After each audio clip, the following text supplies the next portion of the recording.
خش بس خش. ايه ده؟ انت ايه اللي جابك هنا؟ وبتاكل كيك؟ قوم امشي. مش كده يا اطلع حمدي، بره. مش كده يا حمدي، مش كده. ايه اللي جاب ده هنا؟ الله، ده قريبنا برضو. من بعيد قوي يا ماما، ابعد من حلايب وشلاتين. ده من العصب. تسلم يا خالتي على ايه؟ على الكيكه اللي انت عاملاها مظبوط على المره دي. امشي. سيبه بقى يا حمدي، ماما مش اصل ماما انت كده. مش فاهمه، هو كلم ياسمين وعمل الشويتين دول وانا قلت لها مش هيرجع الشغل برضه. حمدي، بتحطني انا ومراتك في نفس كفة الميزان مع بعض؟ لا طبعا. امال ايه؟ ثواني حلو. ياسمين انت لسه واقف؟ ما انا قلت لك يا ياسمين خدي العربيه وانت قلت لي خدها انت.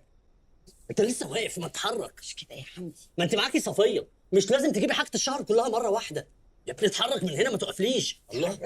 طيب يا ياسمين هخلص واجي اخدك انا. انا مدام ياسمين، انا عربي. شايفك انا رجعت الشغل، اعتبري كل حاجه رجعت خلصانه. الشغل؟ انت ما رجعتش الشغل. مش لو انا كنت معاك كنت شلت عنك المشاوير دي يا دكتور؟ بتشتكيني لامي يا عربي؟ ماليش غيرها في الدنيا بعد ربنا وامي وحسام صاحبي ومين تاني؟ بس كده. وباصص لي في كل حاجه يا ماما. يعني اشرب الشاي ده، ابص في ساعه دي الجزمه دي.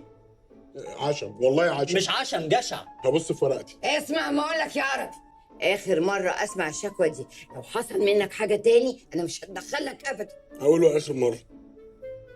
ايه يعني المفروض انا اصدق التمثيليه دي؟